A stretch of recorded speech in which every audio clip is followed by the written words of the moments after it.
Hey guys, so today I wanted to go over my brand new build, which we'll call Nagamu's Flame Cyclone build at home. We call it that because this is basically kind of like Cyclone, except Path of Exile 2 version, and it's Ignite and Fire, just like Nagamu's Flame, which was a build back in Path of Exile 1. It pretty much works very similar. You're holding down a button, you're spinning across the map, and it's doing fire damage to enemies, right? So that's what we'll call it. But this is probably the most fun build I have played this, I guess, not even just this season, but in Path of Exile in general, because it is very fast at clearing maps and just very fast in general. And also it takes what people would consider a very underpowered ailment, Ignite, and uses it and makes it actually really strong. And as a dot enjoyer, as an ailment enjoyer, this ticks pretty much every single box that I want from a build. So I am super excited to play this. And normally this type of build I wouldn't play because I actually didn't come up with the build idea as much as I would like to say I did. It was from another guy named Lurthos.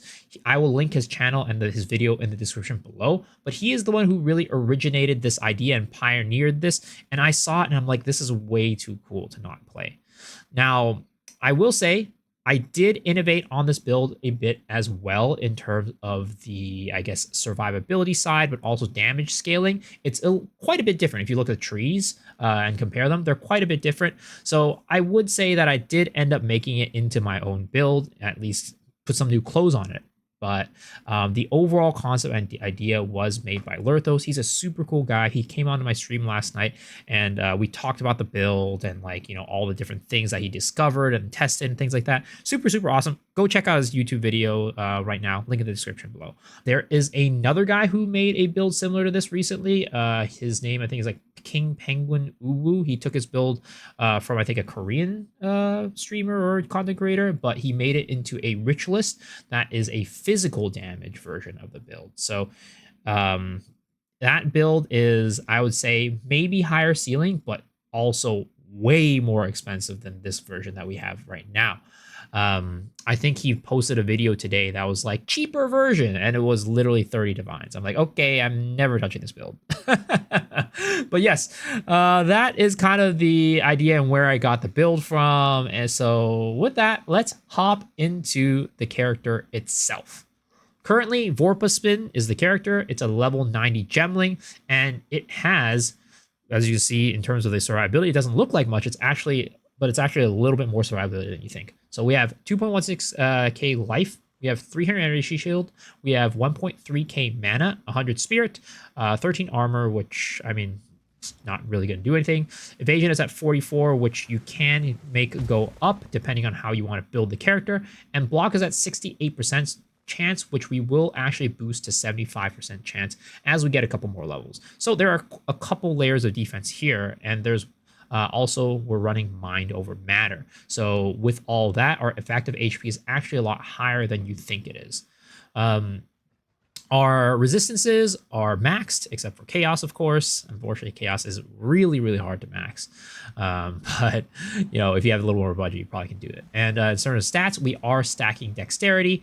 And Int is just there to fulfill the requirements for our Incinerate, which is our main source of damage, which I will go into right now.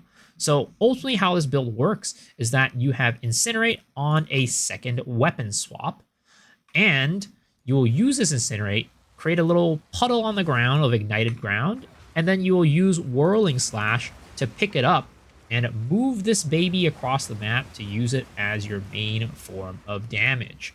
That is basically the concept of the build, and it's honestly super, super cool.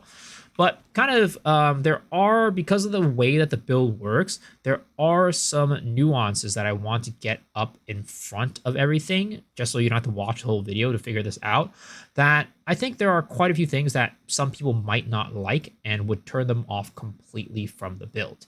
And that is the fact that you do have to do a lot of gear swapping if you want to reach the max damage. Now, you can see on here, I have Crown of the Victor, I have Fire Flower, and I have Scytha's Barbed Spear. And these are all things that we do have in our inventory at all times because we want to be able to weapon swap those in or gear swap those in order to maximize our damage. Because how this build generally works, as I mentioned earlier, is we make the little puddle of ignited ground, right? But that puddle of ignited ground actually snapshots. So if you put on the Crown of the Victor, which gives you a +1 level to all spell skills, and you put on the Fire Flower, which gives you a +4 to all fire spell skills, that will make the Incinerate puddle, the little ignited ground, significantly stronger.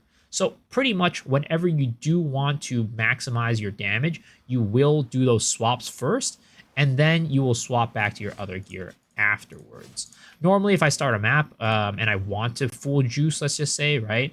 Hopefully, I think at some point when we juice our gear enough, we should be able to not do it and still be have a pretty comfortable time clearing. But this is kind of what it looks like now in order to just like do as much damage as possible. I hop into a map, I pop down my Whirling Slash right there.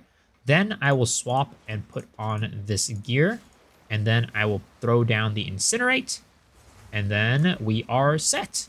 Luckily, you pretty much only have to do this once per map, but I think there are some people that would consider this a deal breaker in their builds. So that is one thing to take note of. And then Scytha's Barbed Spear is something that we use for bosses because this makes it so that when we bleed an enemy and aggravate that bleeding, we also aggravate the Ignite, which makes it do 100% extra damage. So that is basically what we use to help with our single target damage, because this build in general, single target isn't its strong point. So having any help and support there is going to be very nice. So with that out of the way, if you're still interested in playing the build, I will go and talk a little bit more about the gems and everything, right? So first off, this character doesn't run a ton of gems. Our main stuff is with Whirling Slash, and I have 2 Whirling Slash setups. The first one is going to be level 1. You want this as low level as possible. If you can get it at level 1, that would be perfect. But yes, as low level as possible, because this is what you're going to be spamming. And because the damage of Whirling Slash isn't what actually matters, you want to be as low level as possible so you can just spam it and not worry about your mana. So that is why we have this at level 1. And we also have a second setup because one of them is going to be for the AoE, and the other one is going to be for carrying it around. So Whirling Slash and Whirling Spear, they work in a way where it doesn't matter which one you do. Like, it doesn't matter if you're using a lower AoE later. As long as the first Whirling Slash is the big one, that's all that matters. The other Whirling Slash you use, it just carries it around and increases the stage. So that's why we put a lot of AoE on this, but we also put Font of Mana, because we basically take this first one and then we carry it around.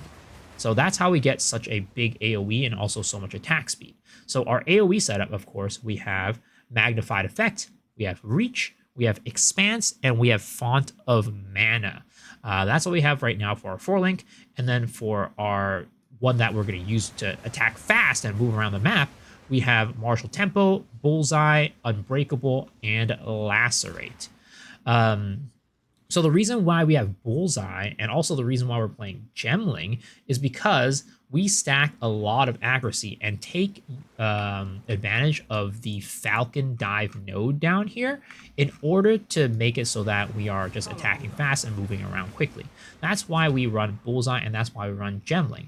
Of course, I think you could also achieve similar results on Ritualist, but again, I do think that Ritualist is going to be quite a bit more expensive compared to this character. So that's another reason why we're Gemling. So yeah, that's what we have right here. We have Unbreakable as well, because we want to have less stun threshold when we're just moving around. Sometimes you run into an enemy, they smack you in the face and you get stunned out of it, and that's never fun. So we do that. And we also have Lacerate, because again, we run Scytha's Barbed Spear, and it requires us to bleed the enemy and aggravate that bleeding in order to aggravate the Ignite. So we run Lacerate, so our Whirling Slash also has a higher chance to bleed, and that way we can aggravate those bleeds and make it do more damage. So that's kind of the bread and butter of this in terms of like the Whirling Slash.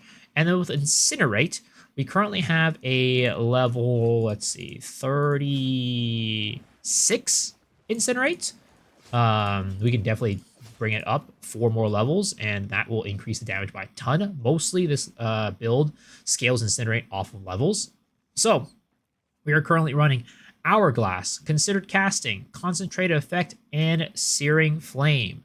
Just anything to increase the amount of damage that Incinerate does and increase the damage of this ignited ground is why we use all this. When it goes to 5th link, I think Controlled Destruction will be the last gem slot, because I think we can get a level 40 gem without a +1 fire with fire mastery. So that's why we're going to use Controlled Destruction there. So that's kind of like the bread and butter for the damage. We have Withering Presence because we run Black Flame. And this gives us more ignite magnitude, but also turns our ignites into chaos damage. So that's why Withering Presence is useful, because we get to get wither stacks on the enemies. So Withering Presence, we run that with Precision and Mysticism. Again, Mysticism is going to give us more spell damage when we have full energy shield, which this build, as you can see, full energy shield when we go into a map, right? So that is going to be the Need more time. Another way that we're going to scale our damage. And then for our other gems, I don't really run shield charge anymore, honestly. We just take this away. It was just kind of like a, oh, you know, every now and then we might want to use this for mobility. Like maybe we were doing Trial of Sekimas or something and you want to use a little bit of mobility. That's also there for you. But honestly, this these days is pretty much more than enough. So we can kind of take off shield charge if we really wanted to. Not really a real gem, but we are running Wind Dancer because we are running a little bit of evasion on our build. You can run it, you can not run it. Honestly, it's just up to you. Gives us just like a little bit more evasion. And if you do end up choosing, you can run a full evasion chest, then Wind Dancer will be actually very significant. So kind of flexible build in that sense.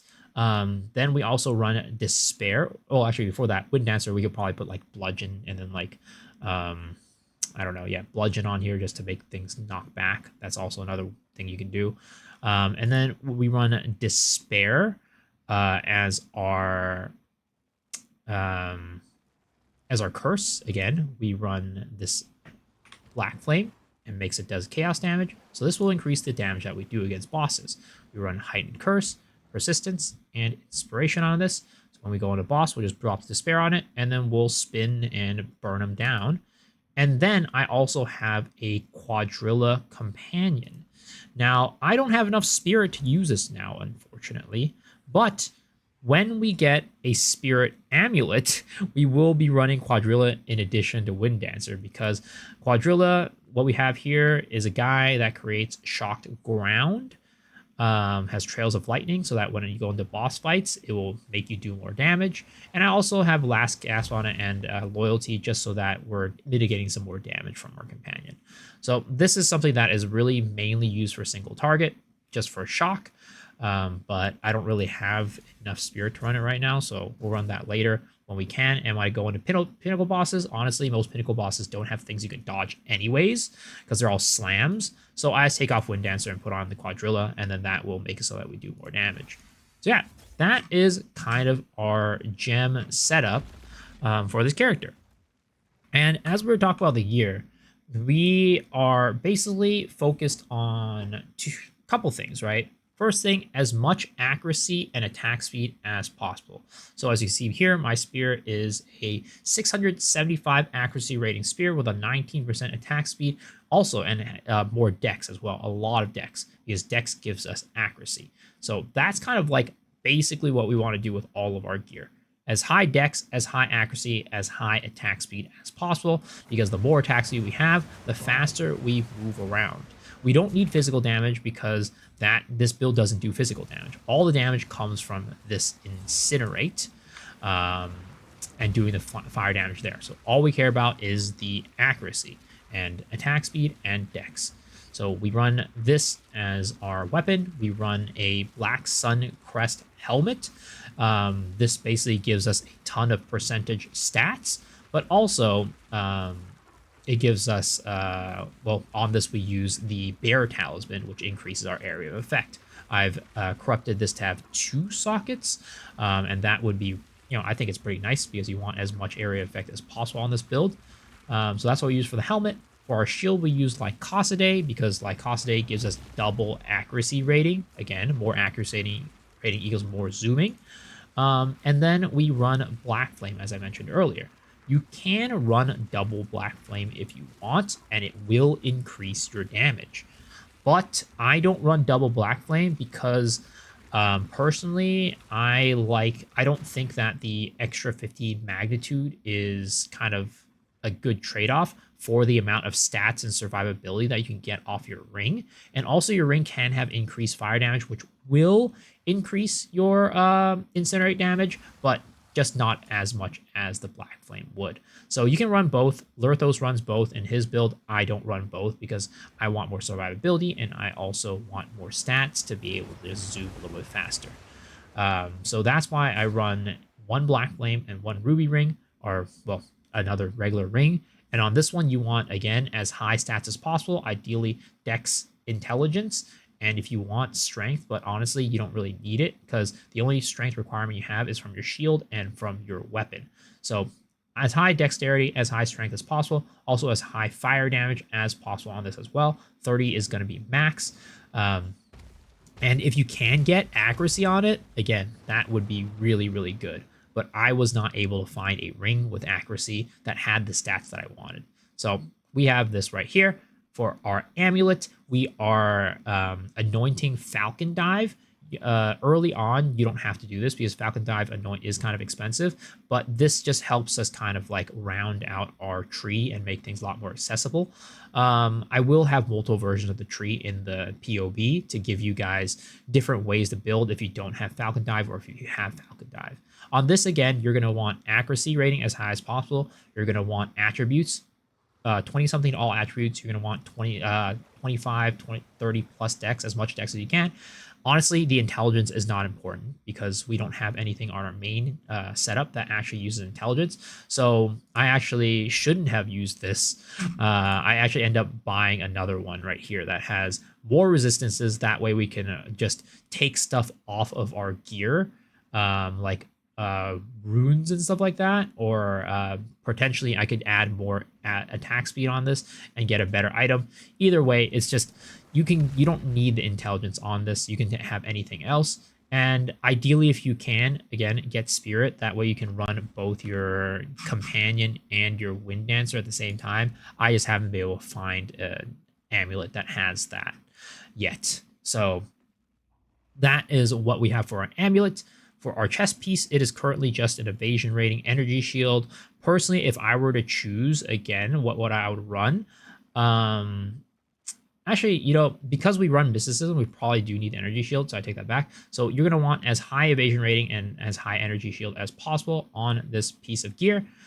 And then you're going to have the gloves, which again, high accuracy, high dexterity, and then attack speed. Also on the chest armor, ideally as high dexterity as possible. This was like a piece I took from another character, and it was just kind of a placeholder. So eventually when I do upgrade this, you want as high dexterity as possible, but I'd say the ultimate end game for this build is probably a Mariah Invictus, and then it'll give you attributes for every socket you have, and then also resist for every socket to help you round out resist more.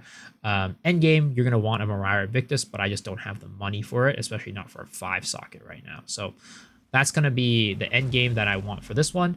And then for our belt, survivability, but also strength as much as you can, because you do want to have strength for these two pieces of gear.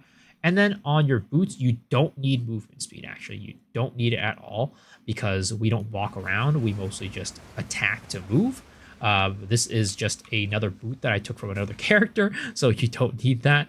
But again, survivability and as much dexterity as possible.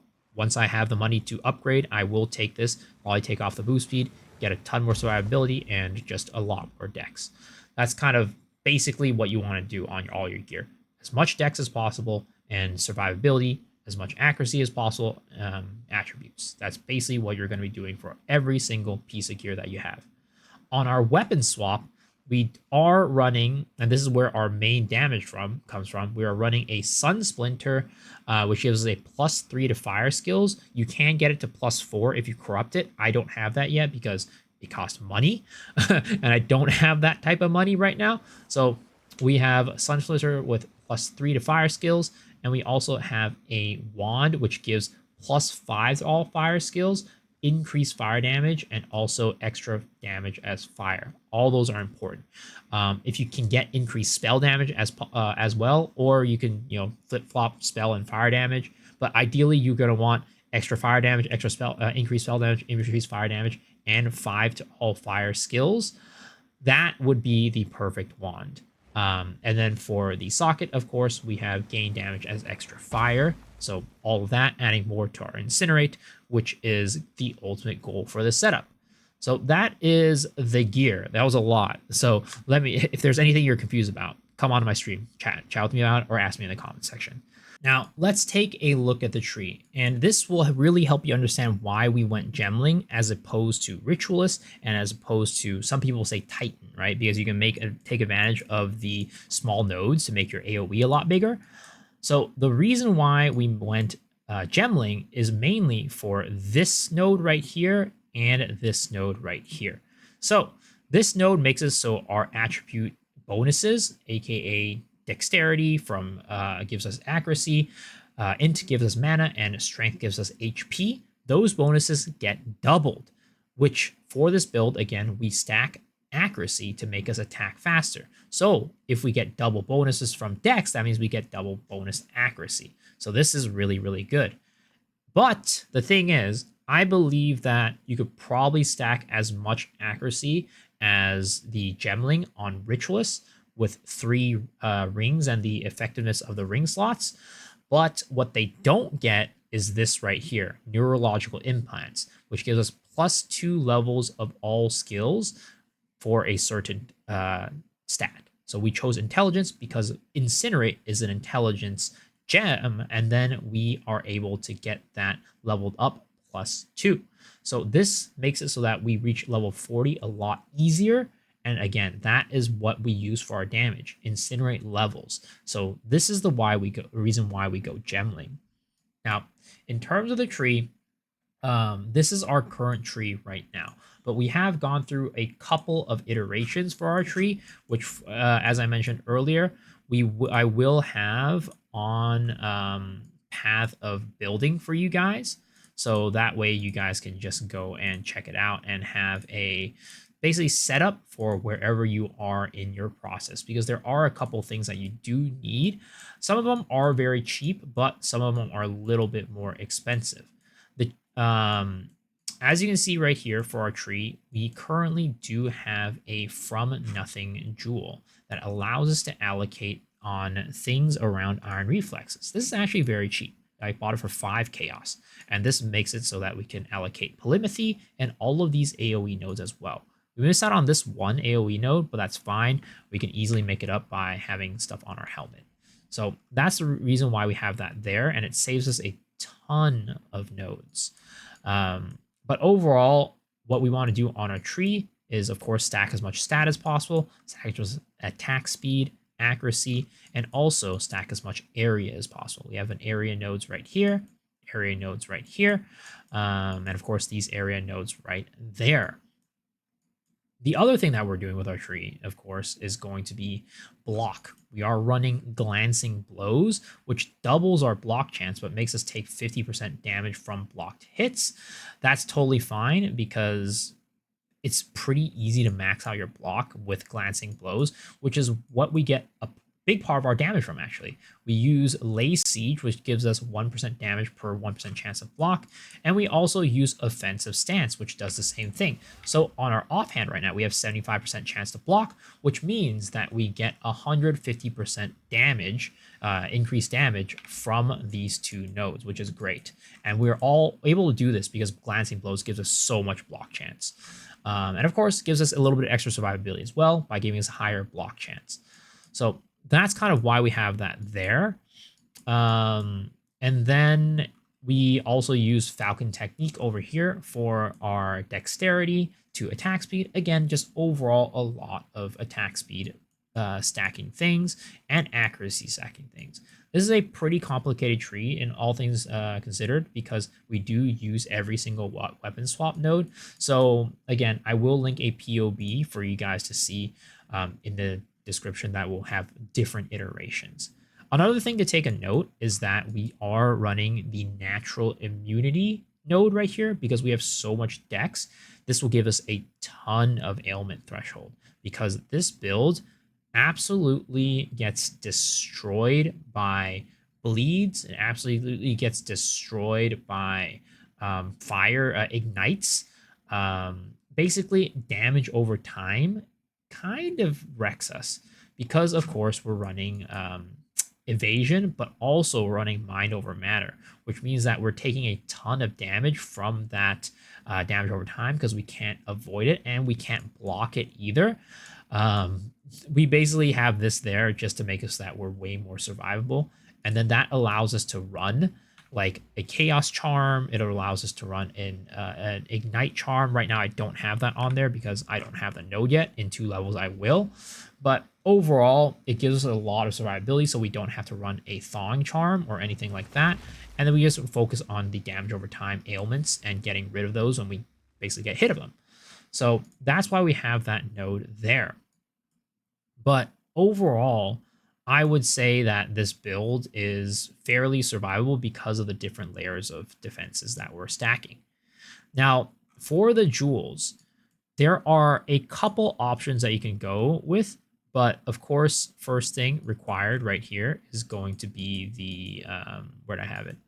The against darkness, right? So I don't know where it is, but here, or from nothing. I think I had it right here, right? Yeah, the from nothing diamond. You're going to have this be a requirement because you want to be able to get these nodes right here to save a lot of points. The other thing that we have is going to be a prism of belief.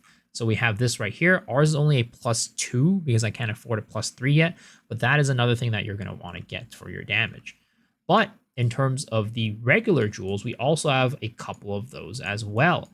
So if we look right here, this is our Sapphire Brood Hope.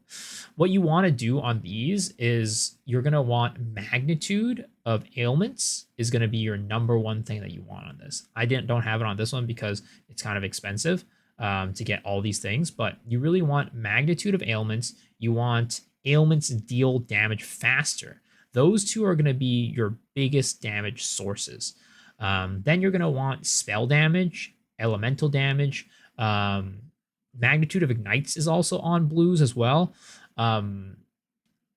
Those are all basically things that you just increase your damage with and are very important. The reason why ailments deal damage faster and magnitude are the most important, though, is because ailments deal damage faster is a multiplier, of course, but also for magnitude, what is nice about it is, and the reason why I have, for example, lasting trauma on both nodes as opposed, or like both weapon sets as opposed to one weapon set, is because of the fact that the damaging ailments on enemies, like the magnitude of ailments and magnitude of ignites, they stack. So if we have, for example, magnitude of ignite on you inflict on your ring, right? You throw this out, that increases the damage of our incinerate. But when we do this, the whirling slash, that also increases the damage that we do. The magnitude of ignites and magnitude of ailments also increases the damage that the whirling slash does. So this basically double dips in damage, which is why magnitude of ailments is going to be one of the best increases to your damage possible. And you're going to want to get that as many things as you can to increase your damage. It's even better than the increased fire damage, increased spell damage, all that, because the increased fire damage only increases incinerate. It doesn't increase the damage from this burn that we're getting from the whirling slash here. So that is why the magnitude of ailments, magnitude of ignites are going to be very, very important in increasing the amount of damage this build does.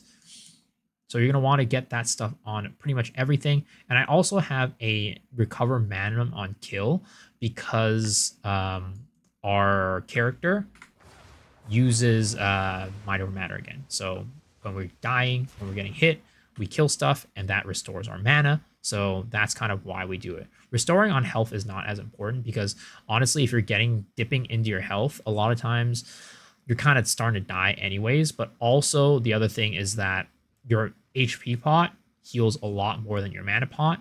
And also because we run mind over matter, our mana recovery is lower. So all of that is just to help our survivability, and that's the reason why the HP on kill is not as important as the mana on kill. Now, lastly, I have a quick little FAQ section for you guys because as I'm playing this build on stream, twitch.tv/me/Shiru, there are a lot of people with questions that I think would be useful to answer here. So the first one is, can you do this with ignited ground from a companion or other source? Because some people are like, I don't want to stand at the beginning of the map and lay down this incinerate. It would be nice if I could just automate that and get that done.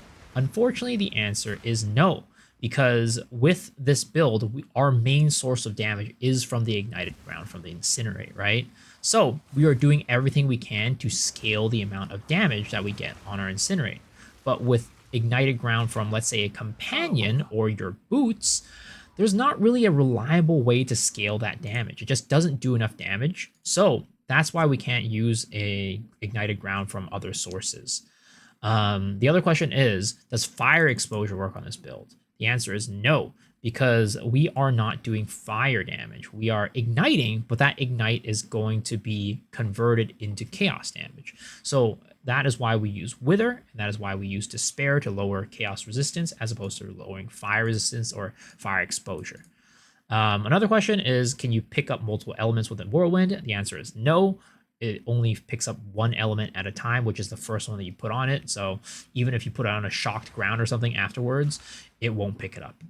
And then finally, the question is, why don't you use Searing Flame on your Whirling Slash? So it's very interesting. And again, another reason why this build is so complicated. So Whirling Slash actually itself, like the Whirling Slash skill itself, does not do any damage. Like if you, for example, just go do Whirling Slash and leave this here, if a minion walks into it, it won't do any damage. But if you put the Incinerate Ignite on the ground, right, it does end up starting to do damage. But that's not because the Whirling Slash itself is doing damage. It's because the Whirling Slash has picked up the Incinerate, what is it called, Ignited Ground, and is doing damage using that Ignited Ground. So Whirling Slash at the end of the day doesn't do any damage. So even if you put damage gems like Concentrated Effect or like Searing Flame or anything like that, it won't affect the damage, unfortunately, because Whirling Slash as a skill doesn't do direct damage. Now, if you walk up to an enemy and slap them like this, right, you will do damage. But again, that's not going to be our main source of damage. Our damage is from the ignites from the big old tornado. So that's why we don't use damage gems for Whirling Slash. Now, another question just came into my head, actually. Why don't you use Deodra's Tenure? Deodra's Tenure is a glove that makes it so that you deal increased spell damage. As I mentioned earlier on our tree, right, these jewels that deal increased spell damage, increased elemental damage, will increase the damage that our Ignite does. Why don't we use something like Deodra's Tenure, which is 100% increased spell damage? Well, the answer is simple. Unfortunately, for some reason, it doesn't snapshot. So even if you go and put the Deodra's Tenors on and you start doing a Incinerate, the moment that you swap out off of your Deodra's Tenure, apparently the Incinerate damage goes down. I don't know why it doesn't snapshot, but talking with Lerthos, he figured out that Deodra's Tenor does not actually stack. Pretty much any gear that you swap out other than your weapons, it for some reason doesn't snapshot. So let's just say, you know, like I said earlier, right, we used to run double Black Flame. So maybe you're like, oh, well, you know what? I don't mind doing all these snapshots and swapping at the beginning. I'm going to go and put on Black Flame, and I'm going to put on Deodra's Tenor, and then we're going to go and do an Ignite. And this way we do maximum damage, right? Not yet. And then we split this in and we swap this out, right? Unfortunately, that doesn't work. I don't know why. It's weird. Maybe it's a bug. Maybe it's a glitch. But everything else in terms of levels and such, like that's why we use Crown of the Victor and Fire Flower. Those things snapshot, but other pieces of gear that you swap in and out with like increased spell damage, increased magnitude, and things like that, unfortunately, I don't know why they don't stack. So pretty much these things don't snapshot, so that's why we don't use them as a weapon swap or a gear swap. Oh, and another question I just thought of and I forgot about. Can this build do tier 4 pinnacles? Well, on the screen right now, I'm going to put a tier 3 Zesht, and this is with, again, the current level of gems that I have right now, where I'm not anywhere close. Well, I'm fairly close, but not close to maxing out the Incinerate. We are only at level 36, I believe, right? Yeah, 36. We have 4 more levels to go. So we have a lot more overhang right there in terms of damage, because damage for levels is exponential. So once we're able to get to level 40 on our Incinerate, we will 100% be able to make a full out of tier 4 Zesht. I completely believe it. But for now, tier 3 is kind of where we sit at. I mean, honestly, if we played it well, we could probably do tier 4, but definitely it's not the way that you want to be doing the bosses in this game. You kind of want to, ideally make a fool out of them, but if you can't, then try to at least make it easy for yourself. So we will 100% be able to do tier 4 pinnacles, but the investment is going to be fairly steep.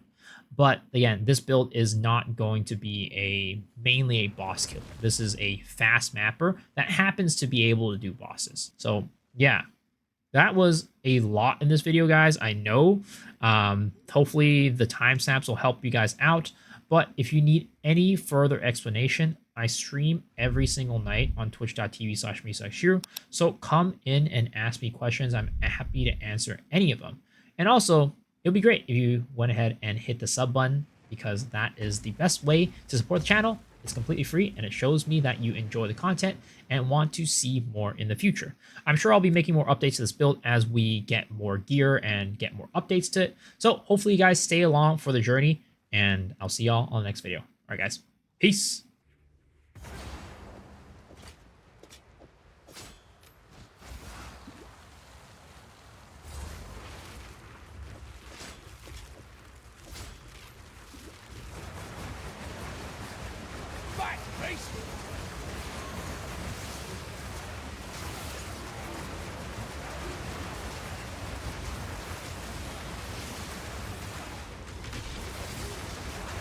Easy.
notch on my helmet.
Simple enough.